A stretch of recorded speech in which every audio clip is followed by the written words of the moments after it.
Outside. We got about 5.5 acres. It's kind of both of our dreams to live out here off the grid. This is where we stay right now. It's kind of a mess. It's kind of falling apart. We got a bunch of flies right now. Oh, it stinks in here. It's in a process of a remodel. They couldn't keep her anymore, so it was either throw her to the side of the road. What do y'all do with your trash? I burned my trash, as you can see there in the barrel.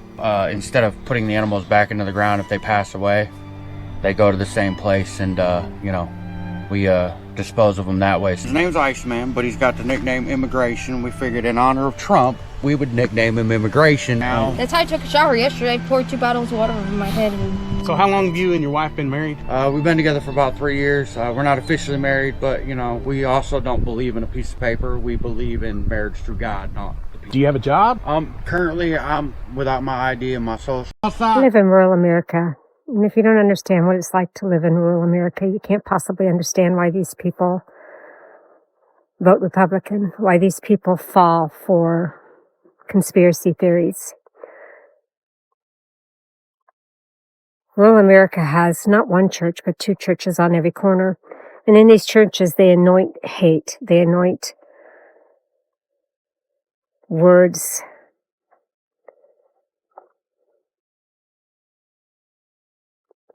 that dehumanize immigrants, that dehumanize people of color, that dehumanize women. They don't understand that living in rural America is like living in a third world country. The infrastructure sucks. The job opportunities suck. The education levels suck. Nobody understands this unless you can actually live it. The people here live in abstract poverty with no hope of anything better. So when they see that somebody else might have it better than them, they don't like that person. Jealousy. They think the government is too big, not understanding that everything that the people that work for the government do. So they think that these people who work for the government make too much money and shouldn't have a job. If they can't make that kind of money and they can't have that job, then those people shouldn't have that job. They believe in snake venom. They believe in ivermectin. You can go to the local feed store and they sell more ivermectin. Rural MAGA voters got played by Trump. Now their communities are suffering. Their hospitals are closing down because of cuts to Medicare and Medicaid. Their schools are underfunded. Their roads are not being maintained. All because they voted for Trump and the billionaire class which he represents. These GOP policies do not help the MAGA rural communities. Instead, they exploit them and only help the billionaire class. And Trump and the billionaire class sold MAGA a lie. And you know what that lie was? That their whiteness makes them special. And that they would keep anyone else who's not them, who's not white, like minorities, down. Because MAGAs hate to see minorities do better than them. Because then they realize that the only thing they have special that's going for them is their whiteness. And because of that, their communities are suffering because of it. And they're not being helped. And they've been taking advantage of GOP policies for decades now.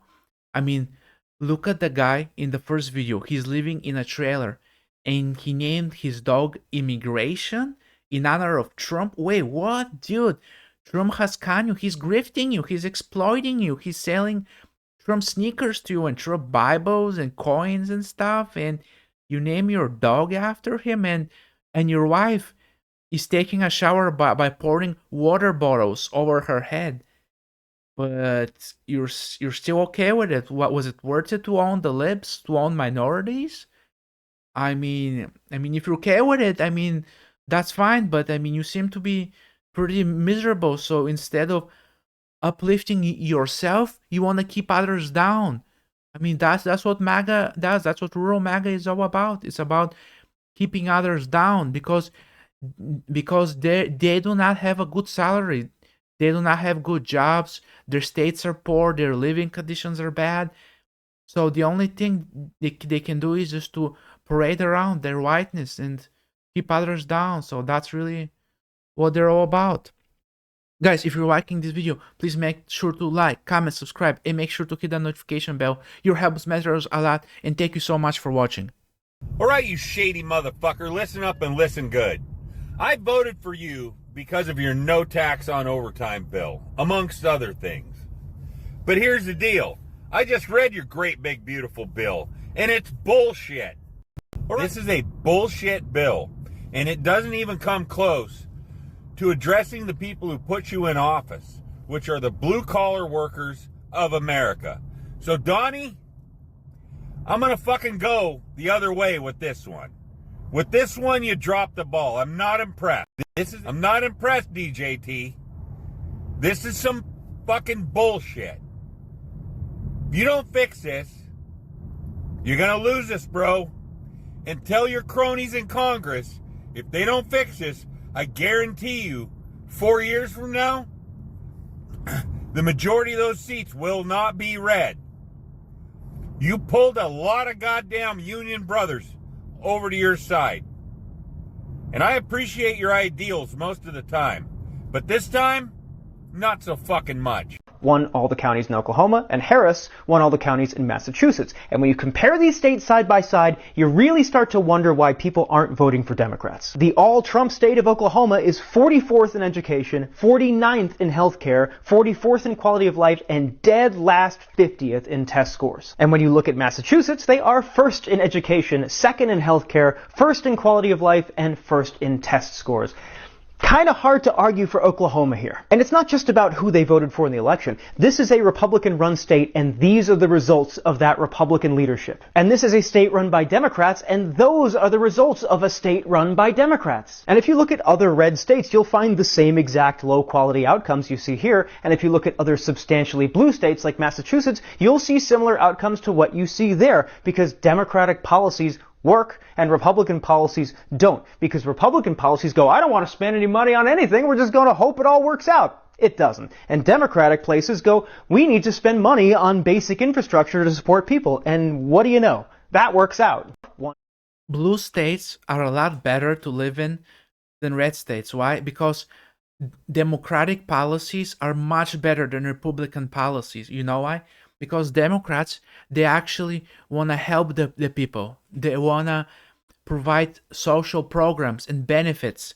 And they actually want to do what government does. And that's actually govern. Because GOP policies, they don't really care for the people. They only care for the billionaire class.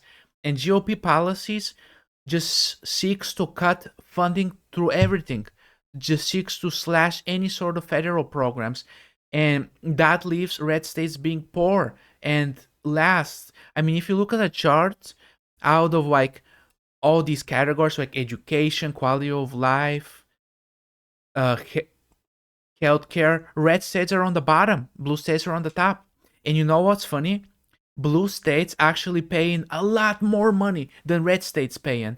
And red states are the welfare queens, because red states are using blue states socialism for their benefits. They're basically stealing money from blue states. Meanwhile, blue states are giving them federal money away to red states. And red states, they always talk about California and how bad it is. No, look at the crime statistics. The crime statistics are a lot worse in red states than they are in blue states. Blue states are much safer to be in. And Portland is not a dystopian hellhole. Portland is a nice city. It's a safe city. It's a beautiful city. But a place like Omaha, I mean, I'm not sure about that. Or maybe somewhere in the state of Oklahoma. No, those places are much worse. So what I'm trying to say is that blue states are just better governed by red states. And Democrat policies are simply better.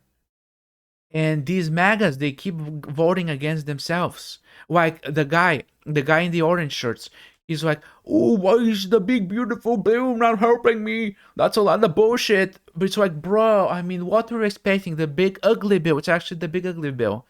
That's what its name should be. It lowered, it gave tax cuts to the rich and wealthy. It lowered the taxes by 1 trillion. Meanwhile, it increased taxes on the middle class. And not only that, but it cut a lot of benefits and social programs. I mean, do you think that the big ugly bill was helping you, guy? No, it was helping the billionaires. So, like, what were you expecting? Maybe you should use some critical thinking. I mean, I'm not sure about your critical thinking skills, so I'm not going to comment on those, but... Mr. Trump, as you can see, I'm one of your supporters. Always have been, always will be. I think your economic policies are far beyond anything that the Marxist, communist Democrats can come up with. Okay, so I'm in your corner, but I need to let you know something. I see what you're doing. I see what you're doing with Doge. See what you're doing with all the tariffs. I see the money you're saving. But you're building a brand new ballroom, millions of dollars for that. You're allowing improvements to the Federal Reserve building. But where is my money? Don't you owe me something? It's time to recover what was stolen from me, sir. They hate vaccines. They hate science because they don't understand science. They don't care if their kids go to school. So their kids grow up not caring either. And until we change that here in rural America, we're never going to get them to vote against. They're all for their best interests. They're always going to vote against their best interests. I was a Trump supporter. I don't know how long I can keep doing this. I have a construction company, and not a fucking thing is getting done. This is what I get. This is what I fucking get. Nothing but white boys. It takes 4 days to do a one-day job. I might have fucked up. The elderly man in the red hat, he said, where's my money? He says maybe Trump owes you money. Like, bro, no, Trump doesn't owe you anything. And even if he did, do you think he would give you any of it back? No, he wouldn't give you any money. He would just keep it for himself. So, in these Doge cats, I mean, you know what they are actually doing? Now you have hundreds of thousands of government workers that have been laid off, and now your government services, any sort of services that you're using, they're slower now. You have to wait more time. You have to maybe schedule an appointment that's like a month or two in advance. So you got played, guy. You got played. Doge wasn't there to help you out, and all the money from tariffs to Doge, I mean, that's going to pay for those tax cuts in the big ugly bill. I mean, billionaires got a tax cuts, and now those tariffs and the Doge cuts, they're going to fund the government. You're not getting a stimulus check. You're not getting any relief. So you congratulations, you played yourself. And Trump building a ballroom. I mean, come on, are you that surprised? I mean, Trump has grifted you since day one, and the only thing he cares about is himself. And that other guy who said that his construction company isn't doing so well. Well, what happened to hire American? Now that ICE has deported all your undocumented workers, you realize that American workers don't do nearly as good as a job as the undocumented workers did, and you have to pay them double what you paid your undocumented workers, and the job isn't getting done. I mean, who would have thought, right? I mean, who would have thought? Maybe you should have thought about that. I mean, Trump, he campaigned on mass deportations now. That was his motto. And you thought that you wouldn't get targeted. You thought that some other businesses would have their workers deported and not yours, because I'm sure that's what you thought. You thought that your undocumented workers would be safe. They wouldn't get deported. But no, you thought wrong. Because Trump doesn't care about you. He never did. So now your business is suffering, and you're realizing that your new workers aren't doing a back-breaking job that pays very little. So I mean, these MAGAs are now finding out. So what can I say, guys? If you made it so far, thank you so much for watching my video. I really appreciate it, and I have a question for you. Why are these MAGAs so easily fooled? Why are they so easily played by Trump? Please comment below. Thank you so much for watching. And one last thing, guys, if you made it so far, thank you so much for watching. Please like, comment, and make sure to hit the notification bell. We're a small channel that's still growing, and all your help matters. Thank you for watching, and I respect you all.